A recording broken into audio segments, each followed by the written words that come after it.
You're in a match like that gets complicated. How much confidence do you draw from your record at this event? Just knowing how many times you've won on that court, how many times you've found a way on that court.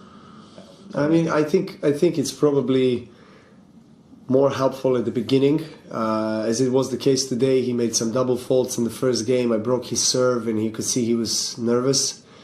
And I think it helps at the beginning, really, to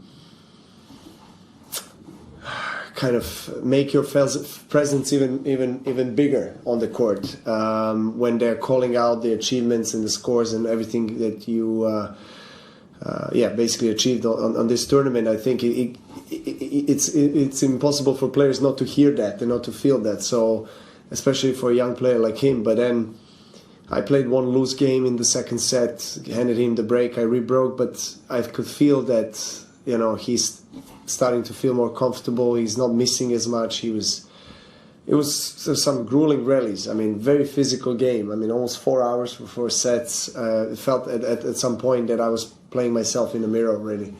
I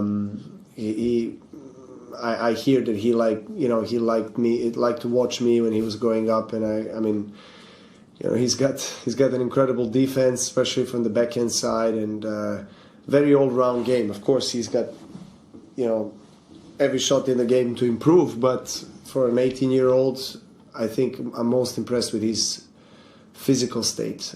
His legs are so super strong and so solid, and also mentality. He came out there not with a desire to just play a nice set or enjoy the experience, but rather to win. So yeah, kudos to him. It was impressive. I don't think that the achievements here really wins a match, but it does help at the beginning to maybe get off to a good start, which was the case. But then again, he didn't win the match for me tonight.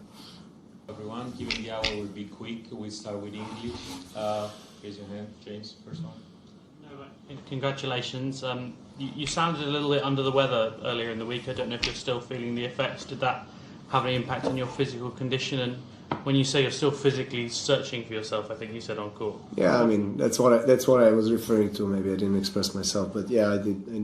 I am a bit under the weather last 4 or 5 days. You can probably judge by my voice, but look, it is what it is. You just have to try to deal with it and get over it and accept the circumstances and try to make the most of it. I mean, I had an amazing opponent tonight. For an 18-year-old, he played so maturely and so confidently on the court, fighting through, not giving up, even when he was 4 down in the fourth set. Just very impressed with his mentality, with his approach, with his game.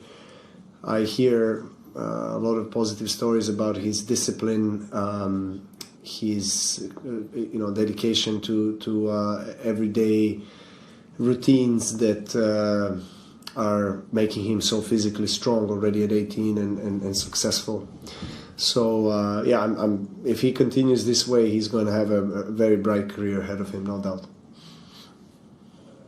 You're in that you have a little extra recovery time and you're not feeling your best. Like, how do you sort of plan the next 2 days? Will you actually take some time? Well, I will discuss with my team tomorrow. See if I maybe skip practice tomorrow, tennis practice, and maybe do some light work, gym, jog, and some specific exercises that just to keep my body in shape. I've done it. I mean, last year I haven't practiced in between any match really. It was different circumstances because I was injured, but I think now with 2 days it's quite useful after playing 4 hour opening round. But so let's see how I wake up tomorrow, and then we'll play it by ear. Last one in English. They're trying out a new policy of letting people from the crowd into the stadium between each game. I think I heard you make some comments about that. What are your thoughts about that? I did not know about that new policy or new rule. Look, I mean, I understand the motive behind it, is to enhance and improve the experience for fans, right? So we we do play for fans. We want fans to have a great, thrilling experience of being out on the court. And like Tiafoe, for example, was one of the players that was saying that we should let people, like in the other sports, freely walk and talk during matches. And it's hard, I must say, that I understand that and I support it to some extent, but at the same time, you know, all my career, all my life, I've been used to some kind of atmosphere, and then when that changes, you know, it kind of messes up, you know, it distracts you a bit. So today we lost quite a bit of time when they were letting people in to come to their seats. Even though it was not a changeover, we would wait. You know, my opponent would wait for them to have, you know, to sit down. So it was dragged a lot. So I don't know if it's really the best rule, but I do understand that from a tournaments and fans perspective, it's probably better because they don't want to wait. They want to come out. They want to enjoy every single point. So I'm kind of divided between the two in a way.